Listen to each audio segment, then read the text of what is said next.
नमस्कार. आज आपण आपल्या घरगट यादीचा नजरी नकाशा कसा तयार करावा याबाबतचा अत्यंत महत्त्वाचा व्हिडिओ आणलेला आहे.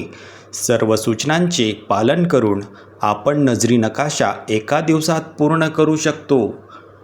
यासाठी मी ज्या कृती आणि कामे सांगितलेली आहेत ती आपण त्याच पद्धतीने करावी अशी नम्र विनंती. पायरी क्रमांक 1. या पायरीत आपण आपल्या घरगट यादीच्या ग्रामपंचायतला जाऊन ग्रामपंचायतीतील कर्मचाऱ्याला आपल्या घरगट यादीचा नकाशा दाखवावा. सोबत तलाठी, पर्यवेक्षिका किंवा ग्रामसेवक असल्यास त्यांची मदत घ्यावी. यानंतर त्यांच्याकडून आपल्या HLBतील रस्त्यांचा नकाशा तयार करून घ्यावा. मी ज्याप्रमाणे त्यांच्याकडून रस्त्याचा नकाशा तयार करून घेतलेला आहे ते आपण व्हिडिओमध्ये पाहू शकतो. यात आपल्याला घर किंवा कुठलीही इमारत सध्याच दाखवायची नाही. एकदा का आपल्याला रस्त्यांची आयडिया आली की त्यानंतर आपण प्रत्यक्ष पुढील पायरीमध्ये घरे कच्ची पक्की तसेच निवासी अनिवासीही दाखवणार आहोत. नकाशा तयार करताना आपल्या HLBला फक्त ठिपक्या ठिपक्यांच्या रेषाने वेगळं करून घ्या. शेजारील HLBसुद्धा नोंदवून घ्या जेणेकरून आपल्या पर्यवेक्षकांना आपला क्षेत्र लक्षात येईल. आता आपण पायरी 2 कडे वळणार आहोत. आता प्रत्यक्ष उत्तर पश्चिम दिशेपासून घरगट यादी फिरायला सुरुवात करा. नकाशावर कच्ची पक्की निवासी अनिवासी घरे दाखवत सोबत इमारतीला इमारत क्रमांक CN01 CN02 याप्रमाणे सोबत गणना घर (2) याप्रमाणे दाखवत सर्व घरे फिरून पूर्व दक्षिण भागात शेवट करा.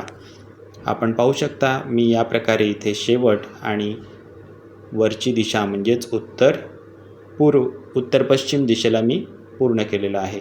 तसंच सूचीमध्ये सुद्धा निवासी अनिवासी चौकोनी त्रिकोणी चिन्हे वापरून घेतलेली आहेत. याबाबत आपल्याला योग्य कल्पना आहेत. तर अशा पद्धतीने घरगट यादी फिरताना एकूण कुठल्या रस्त्याने किती घरे होती त्यांना मी क्रमांक दिलेले आहे. सोबत गणना घरे एकपेक्षा जास्त असतील तर कंसामध्ये नोंदवून घेतलेली आहे. तसेच मंदिरे विहिरी या पद्धतीने. तसंच जर आपण लाईन जंप केली असेल तर आपण कुठून कुठे कोणत्या दिशेने गेलो आणि कशा पद्धतीने आपण गणना घरांना नंबर दिली इमारतींना नंबर दिले ते बाणाने सुद्धा दाखवून द्यायचं आहे. आणि शेवट कुठे झालेला आहे हे सुद्धा व्यवस्थित आपल्या नकाशामध्ये नोंदवून घ्यायचं आहे जेणेकरून आपल्या पर्यवेक्षकाला योग्य आयडिया येईल. आणि शेवटचे इमारत क्रमांक किती आहे तिथे शेवट आहे म्हणून आपण शेवट असा नोंदवून घ्यायचा आहे. ही पायरी अत्यंत महत्त्वाची आहे. प्रत्यक्ष आपल्याला आपल्या फील्डमध्ये जाऊन हे काम करायचं आहे. त्यामुळे हे उन्हातान्हात करू नका कारण सध्या उन्हाचे दिवस आहे आणि आपल्या आरोग्याला जपणे आपली जबाबदारी आहे. पुढे याबद्दल आपल्याला अनेक काम पूर्ण करायचे आहे.